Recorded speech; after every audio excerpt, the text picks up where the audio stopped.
Hello, everyone, and thank you for your time today. I'm Ramani, and I'm the MD of Isoline Communications. We are a tech B2B specialist content agency. Every marketing team I know is working harder than ever on leaner teams, slimmer budgets, and with more difficult targets to achieve. And all of this effort sometimes doesn't generate the results that are desired, which is frustrating for everybody, leads to more pressure from the C-suite and the procurement, and leads to this vicious cycle, right? And we wanted to understand why, and this has been something that has fascinated and frustrated me over all the years of my career. So we've dug into it and we've explored it. And it's not really a creativity problem. It's not that these marketing teams don't know marketing or that they don't know the product or whatever. It is a systems problem. Content powers every customer touch point. It powers every sales conversation. It powers every growth lever. And yet it is treated as an afterthought. How many times in the past few years have we heard different sales teams, C-suite executives, product marketing people say, let's create some content. Let's create a white paper, which is something almost every product marketer in the world has said at some point in their career, I would say. Content is treated like a series of disconnected assets.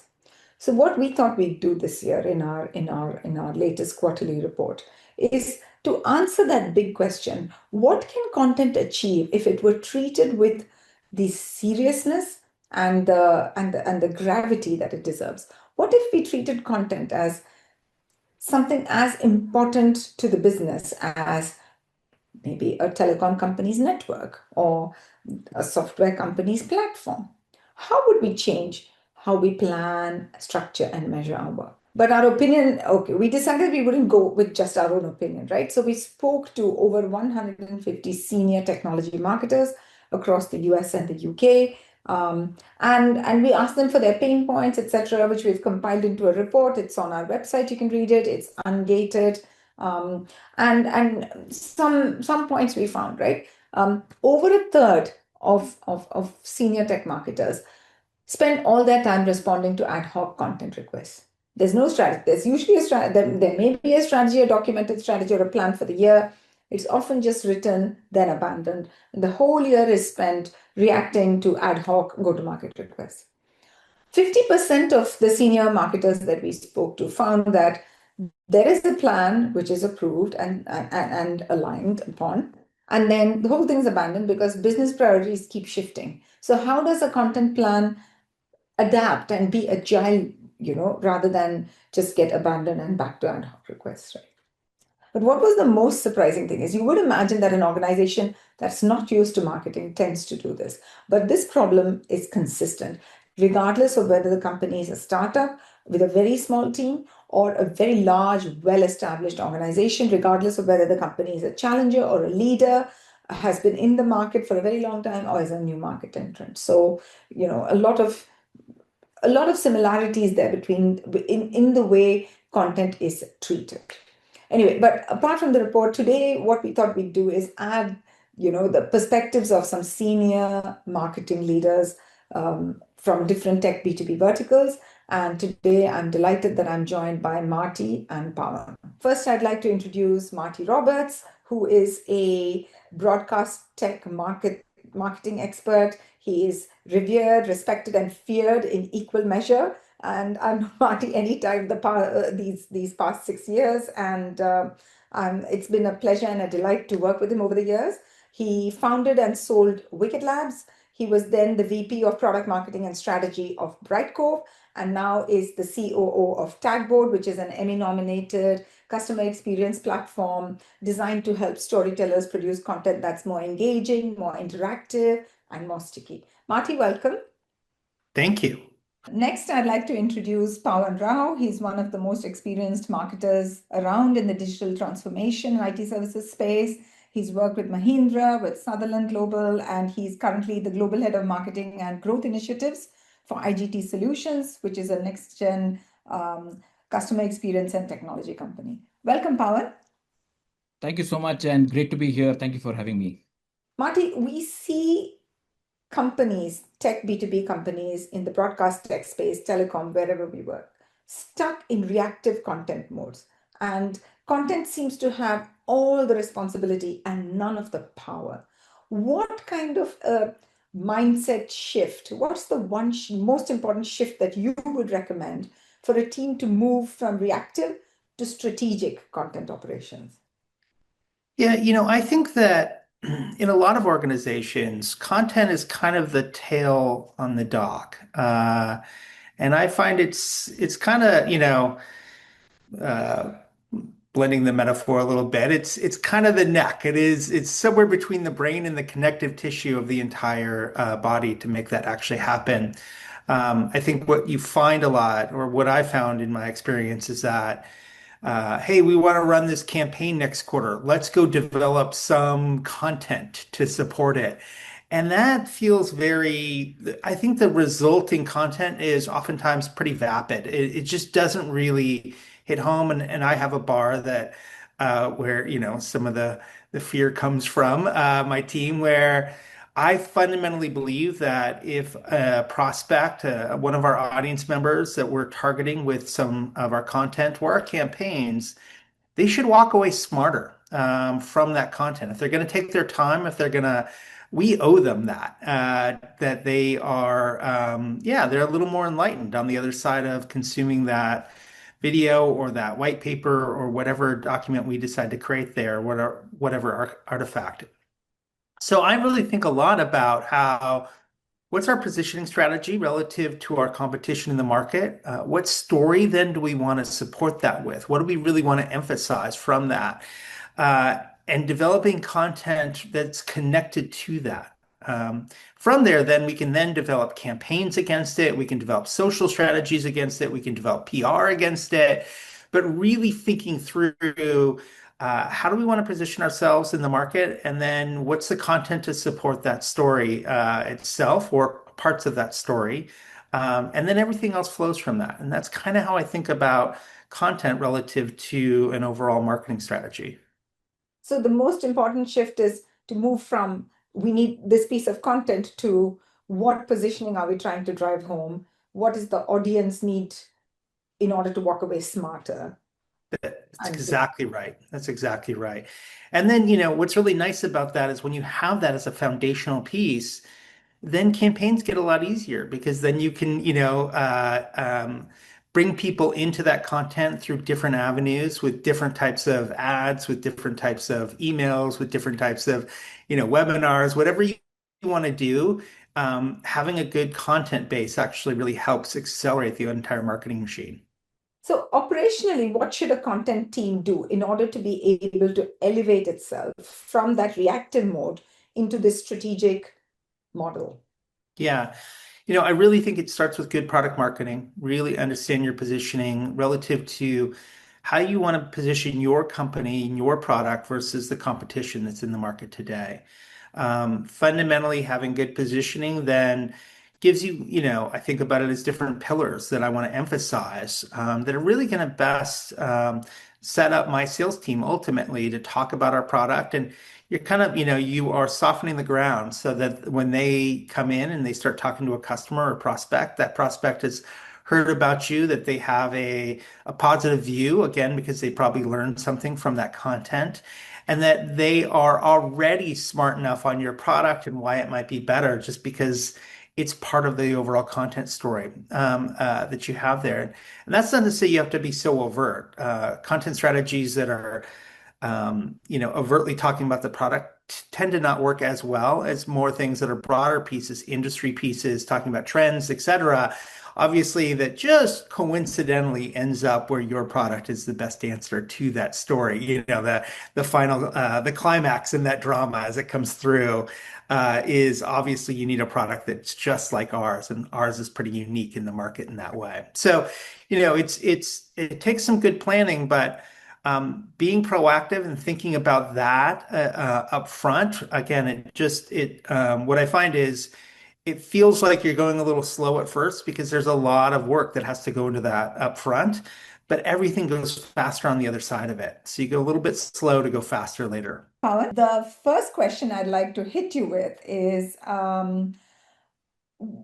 when we spoke earlier as we were developing our report, we asked you about how you plan a content calendar, right? And I was really struck by how systematically you were approaching it, where you talked about sitting and aligning with the sales lead to find out that calendar, the priorities, what customers were talking about, and then planning a content strategy, right? So content strategies we are all familiar with. I mean, I write them all the time. But what I find is that come reality, the strategy goes out the window and we are just go to market, go to market, go to market, just executing on what the day-to-day priorities are. So my question to you is, how do you stick to strategy?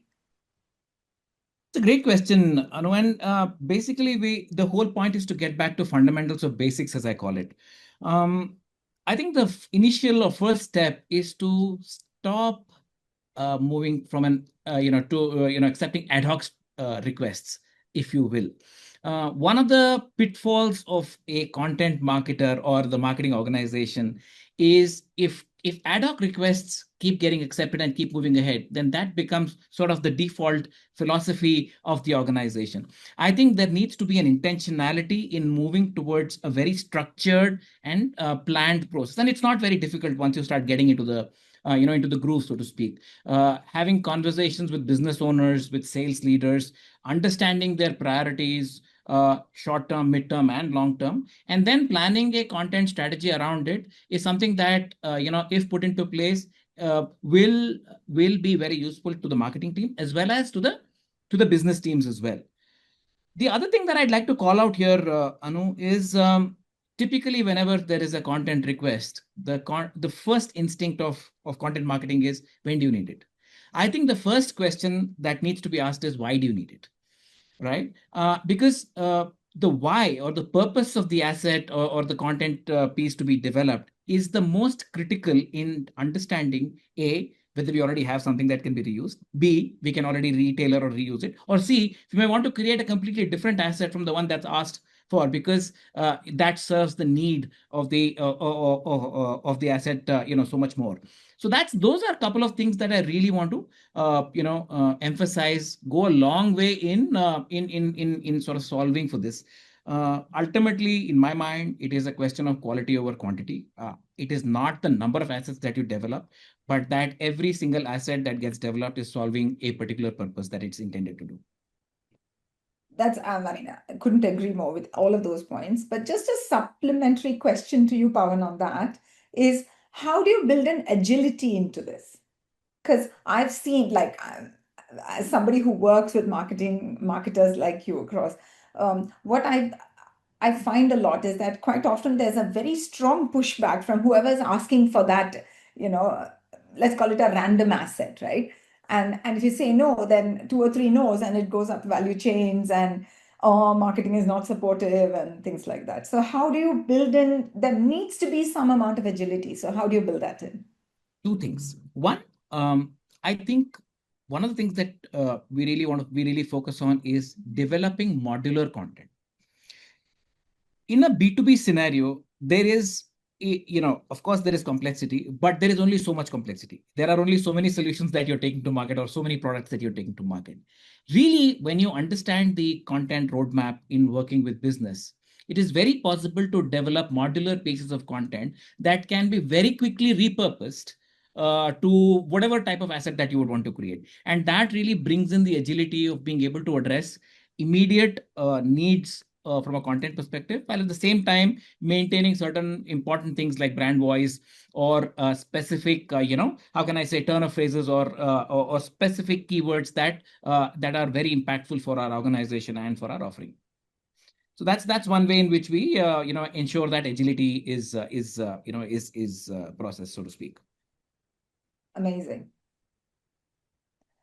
And Pawan, you mentioned just a second ago that the first question, the first thing you do when somebody tells you why they need a piece of content is to look at, do we already have something? And you already touched on the modular part. So I guess I'm asking you to delve a little bit deeper into, how do you scale content effectively? Or is that an ongoing effort? Is that something that just, it's going to remain a pain point for the industry? It is always going to be a pain point. And so there are 2 or 3 levers that I'd like to use from a scale perspective. One is, of course, like I said, the modular content, which can be quickly repurposed. Now, again, today we find we have a lot of AI tools, etc., that we definitely leverage to be able to use, to scale up further. Modular content plus AI tools is equal to faster content with an overlay of editorial, how can I say, guidance, so to speak, which probably, is something that is very effective for us in terms of scaling up. The other thing that really helps us sort of scale is making sure that everybody in the team is on the same page, right? Which is content is not sitting in one corner as a black box where somebody just comes in and puts in a request and then the content team just creates something and then sends it out. It is important that the content organization or the content strategy organization is as involved in the overall marketing and sales process, because that's really when they understand the relevance of what the ask is and are therefore able to quickly pivot and sort of create whatever is needed at that point of time. So those are a couple of things that I definitely feel help scale up from a content perspective. It's definitely challenging for content to get a seat at the table. I will say that. I mean, it is definitely that mindset of content, just go wave a magic wand, chuck it into ChatGPT, outcomes, right? That's definitely an ongoing education effort. Would you agree? It's a great point, Anu, and definitely, but I think, and that's where marketing leaders who really own multiple functions and who are in communication with different parts of the organization come into play. I think it is imperative upon marketing leaders to give the content organization the seat at the table, because giving content organizations a seat at the table helps their output or helps their credibility or helps them deliver the best output that the other parts of the organization can then leverage and go out and do whatever they do best. Yeah, So that I think it is imperative on the leadership. I think that's something that the leaders need to take care of. Yeah, you definitely need that blessing, the sponsorship, right? Yeah, I couldn't agree more. Doing this work upfront, that you just spoke about, Marty, it sometimes gets hindered by silos. So there's product marketing, there's field marketing, there's sales, there's often the web team, the social team, all of these different personas and interest groups within an organization. How can a marketer break down these silos in order to get that sort of seamless collaboration that allows content to scale in the manner you've described? Yeah, I think one of the undervalued roles is, and it doesn't matter who the person is, but you need effectively a program manager that works across the silos, that listens a lot to what every team needs, whether it's the marketing team or the social team or the PR team, etc. You're working across that. And at the same time, you are breaking down those silos. So you're making sure that as you come out with, again, your core positioning and then your content strategy relative to support that it's really easy to start spinning off versions of that content for each one of those teams. So the web team then gets a series of blogs and videos that are actually going to carry them through a quarter or a season as it goes. You think about social can break it down into even more digestible parts. For different types of images or again videos that might be going out into the world that are all supporting that core resource. But the most important thing is to have that consistency. So as you have those different types of brand touches with your prospect and with the ultimate customer, and they decide to react to it and engage with it, they come back into the website and it's consistent. They start checking out your LinkedIn, profile of the company on your, again, it's consistent. It's telling the same story over and over again in the same way. It's the only way to really have an impact because there's so much noise that's out there today. Yes, absolutely. And lots of it is AI generated as well. And yeah, standing out in a sea of AI generated sludge is absolutely, That's right. it's critical. But Marty, you just spoke about impact, right? And we've spoken before about gating content versus not gating it. And beyond, I guess, so I'm coming back to how do you measure impact? Because Yeah. and beyond just, traffic or vanity metrics, how do you measure true business impact? So, ultimately, marketing is measured at business by stage one pipeline. That's all that really matters at the end of the day is, are you developing good marketing qualified leads, sometimes sales qualified leads, and ultimately that stage one qualified opportunity where really a value gets set against it. And people forget about that. There's always this joke, are you an art-based marketer versus a math-based marketer? And you kind of have to be both these days. You have to produce good art, but you always have to keep a focus on how does it drive stage one pipe. And if you're not in alignment with your sales organization, what they need, it feels like marketing is just, like it's the old joke of marketing's a two-drink minimum. It's just a party all the time. And that's just not really the case. It's a real focused discipline that actually happens there. I think the changes, though, that we have to acknowledge is that customers don't buy in the same way that they used to, that they are thinking about. Uh, Now they're doing their research using AI, using ChatGPT or one of the other models that are out there today. You have to think about that. They're digesting that information, they're reviewing competitors, and they're using AI to review the competitors that are in the marketplace today. So, how are you feeding that engine? And that engine's really just consuming the content that's on your website today. So again, when you set up gates that an AI engine can't get through, you're not really telling your full story as it goes. There's also just this recognition. I think it was either Gartner or Forrester. I think both of them at times. About 10 years ago, they came out with research, a little more than that actually.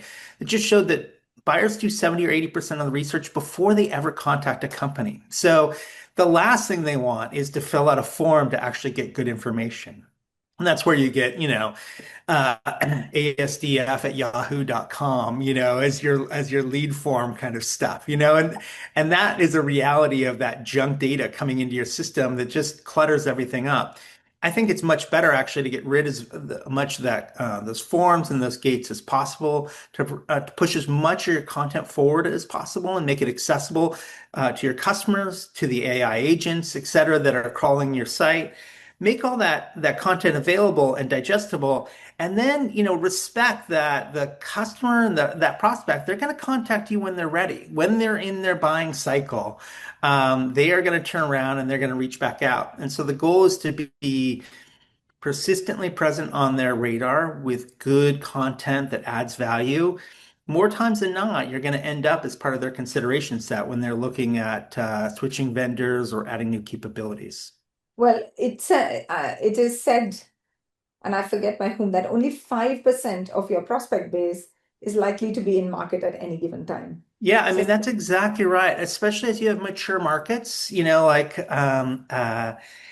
really tough. I did an analysis for a segment. We found 6,000 worldwide companies that could purchase our products that could afford to spend more than $20,000 per year. But it was a mature market, and what we knew from the public companies in the space, 85% of those companies just stuck with their current vendors. So in any given quarter, let's say it's 2 to 3 year contracts, divided by, let's call it 10, every 10 quarters, you're up for review. There's about 90 accounts worldwide that are in play. And are you winning your fair share of those? It's a good fundamental question that's in the market today. And you really have to be cognizant of what that addressable market is and what their rhythm is in terms of how they're progressing through and making those purchases. well, Pawan, when I was introducing you on this and welcoming you to this roundtable, I remarked on your title, and I want to go back to that if I may. Your title is really interesting, right? It's marketing and growth initiatives. So that alignment between marketing and growth is very evident. So tell me how, in terms of measurement, right? From your perspective now, what are those indicators? How are you linking content as particularly and content marketing with growth? Are you, what is your stand on the gating debate? All of that. Give us your perspective. Great. And I think the growth part is very important because, like I said, content just content for content's sake is really, we are wasting a lot of time and energy and money. So therefore, all content needs to have purpose. And especially from a growth perspective, all content that gets created needs to have an alignment to the overall growth strategy of the organization. Right. And so which basically means that when the content writer has a seat on the table and tries to understand the priorities, all of those, the content then becomes more relevant. At the same time, it's also important for the content leaders and the marketing organization to get feedback from the users of that content. Right. And so I think that is something that is very critical to the overall success of the content organization. Right. I mean, we can have all sorts of vanity metrics, but really where the rubber meets the road is really, when the content that gets developed gets utilized and we get back to here, oh, this worked, this did not work. I probably think we could do a little better with this. For example, that kind of feedback. And I think those are clear indicators. And when sales leaders or other business leaders appreciate that their feedback or their input is being sort of listened to, and then what comes out really gets adds to whatever they had sort of requested for. I think that's a very positive feedback loop, and so therefore and that's where I would feel that process needs to continue, which basically means ultimately what I'm trying to say here is that there has to be a structured governance process in which there is alignment between business and marketing and content in terms of what needs to get developed. Then there is constant feedback coming in terms of whatever is going out is being utilized, etc., etc., etc. So that's really my take. Gating, it's a great question, Anu. Ultimately, in my mind, it is a question of, again, why do we need the question. And there is no one size fits all answer to the gating question. If it is a brand awareness focus that my campaign is running on, then I don't want to gate. Ultimately, if it is way down lower in the funnel and it's a high value asset, I would love to gate it. Again, like I said, it is imperative on the marketing leader to understand the business leader's needs and then deploy all of these tools and tactics, so to speak, that suit the specific needs of that particular time. Thanks for that, Pawan. It's very interesting to see how, Marty came down quite firmly against it, doesn't want to gate anything. And from your perspective, there are circumstances where you do want to gate. So it's very interesting to see that there is, as you said, no one size fits all. There needs to be a judgment call made at every single point about gating. I don't disagree with Marty, and probably 9 times out of 10 I wouldn't want to gate. But that doesn't mean that there might not be 1 or 2 scenarios, specific instances where there might be a necessity to gate. And so therefore, I don't want to rule out a arrow in my quiver, so to speak, as a gating strategy. So in the absence of a gating form, Marty, and given that such a small, like you have so little control over when a prospect drops into the pipeline, how does lead attribution work? How does a marketer or a content team demonstrate ROI or value to the business? Yeah. So I think, 2 ways, really. Number one is on the inbound side of things, it's really about making it easy to contact you. So, that contact form is on every page of your website. We're a click away from every page on that website.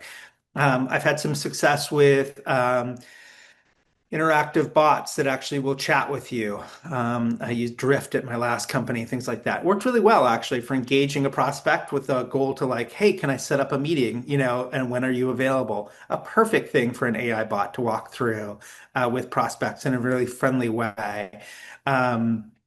So, I think there's some really good actions to be taken there. Some are starting to personalize for the talking head. I don't know if they work any better than not, but we'll see over time how that works. But that inbound, yes, I'm ready to start evaluating you as a potential vendor, making it really easy to contact you. The other way has to work as well, outbound. So outbound, this is actually really interesting. This is where I find you have to be super disciplined about putting together your key target accounts, those KTAs. And so in that particular case, I have my entire addressable market, but which are the ones that I think are really more likely to be in market right now? Maybe I know their contract is up in 6 months with another vendor. Great, because I lost it a couple years ago. Doesn't, They've always been on the back of my mind. And so 6 months, I start increasing my outbound activity that's going to them. I've also had a lot of success with buyer intent scores, and buyer intent scores are getting much more sophisticated. Is this company? I don't know who it is, obviously, because that would involve PAI, but I know somebody, this particular company is shopping for my solution. Maybe they're on a competitor's website, maybe they're engaging in market-based content around this. Um, as that buyer intent score starts to increase, that's when my sales team, might be my BDRs, might be my account executives, they need to increase their outbound to our key buyer personas that we have outlined. So again, we're talking about good foundational model here. Good data cleanliness in our CRM systems, good buyer personas that come from product marketing, good, good outbound messaging that's derived and is consistent with the rest of the story that we're telling with our content story. All of these things then leads into really good action. And so more times than not, you'll get somebody to then bite because they weren't quite ready, but hey, just coincidentally, I start getting emails from this company because the buyer intent score is raising over time, and it puts them into consideration and maybe a step ahead of where your competitors are today. So that outbounding model really has to get really targeted, really focused on the KTAs, but more importantly, those KTAs that are showing buyer intent scores. You make it sound simple, Marty. Well, it's not. I mean, it's a lot of discipline, like the CRM discipline. It's so easy to get your data into a really messy place. And it's like telling your kid to clean their room. It is naturally a tornado kind of goes through your data. And I don't know how. But it is that persistent, but staying very disciplined and keeping that data up to date. It pays huge dividends down the line. And where do you stand on intent scoring, Pawan? Things like platforms like Sixth Sense and so on that track the progress of an organization with buying signals. Do you think that that has value? Definitely. And everything that provides an indication to me of what is the kind of content that is being consumed and how I can tailor is something that I would love to utilize. Again, there is no one size fits all solution. There are organizations that different, how can I say, stages of the continuum, so to speak, in their evolving content strategy. So I would not say that an intent-based tool is something that is necessary for every single organization. It is up to the marketing leader to assess where their organization is in their evolution strategy and then evolve. But I would definitely not, not say that they are not useful. They are definitely great tools in the toolbox, so to speak, for any marketing leader. I know, and I agree with you, Pawan. And I think that one of the things that we need to do as marketers is it's not enough to have the tool. We need to train people on how to use the tool and what to use it for, not just to drive sales strategies, but also to take insight into, okay, we need to do more of this, less of that. This is working, and try and figure out. So not just use it to drive into the sales pipeline, but also to improve, content itself. So I think that's really important. Absolutely. Couldn't agree with you more. Marty, you've spoken about a couple of things, right? You spoke about ChatGPT and other sort of AI-based search models, and you spoke about intent scoring and various technologies. So we basically got AI, automation, customer experience technology like chatbots and so on. How should content operations adapt? Like what's the next frontier? What should they be doing when it comes to investing in technology? Yeah, I think that there are absolute advantages to embracing as much AI as possible. And I think there's also already some emerging traps that are out there today. And so we have to be cognizant of both. I think that, of course, AI can generate a lot more content very quickly. And we should take advantage of that productivity that comes along with it, to write our papers and at least get outlines against it to help us with research. All those types of things are huge advantages to our content strategy, and we should embrace it as much as possible. The other things, though, that we have to keep in mind relative to AI, couple things to note. One is, um, AI only acts off of historical data. And so it's never going to tell you how to be new or unique or different. It can tend that, like it can imagine it, but is it really? That's where we need to come in and make sure that our uniquely differentiated story is actually being presented as part of our content strategy itself. Because analyzing everything it's done in the past isn't going to give you something new for the future. We have to use our creativity and our inventiveness to get us to that particular place. So that's a trap that I think we should be really cognizant of as we move forward with our content strategies itself. I think there's another element of it, which is authenticity. It's interesting. My current company, one of our fastest growing segments, we work with video podcasters. And I was working with a professional who'd worked for major broadcasters and things like that. And he jumped over to run a show for a video podcaster. And I was talking to this guy, Conrad, and I said, so why do you do live shows versus on demand? Like you're releasing a podcast, you could release it tomorrow, whatever the case is. And he's like, it really comes down to authenticity. He's like, when I find that I do on-demand content, what happens is that, the talent that we're working with, they'll stop. They're like, oh, I flubbed a line or I, threw in a profanity here or there. And he's like, but when I'm doing it live, it really comes through, and authenticity actually resonates much better with our audience, that they actually engage with it more and they believe it more. And so, that's for like a sports podcast with, big personalities and big stars and the rest of that kind of stuff. But it really struck home for me, even for my own corporate marketing. It's really easy to feel like everything's really polished. I can have an AI agent do much better with a much better voiceover than me today, much better hair, obviously, like all of that can come through in AI that represents. But is there something about me as a personality that represents this company? Is there something about the product manager or the marketing manager that's a little less polished, that has a flub once in a while? But you see them come through and you see the passion that they have for the company and the value that their product or service is delivering.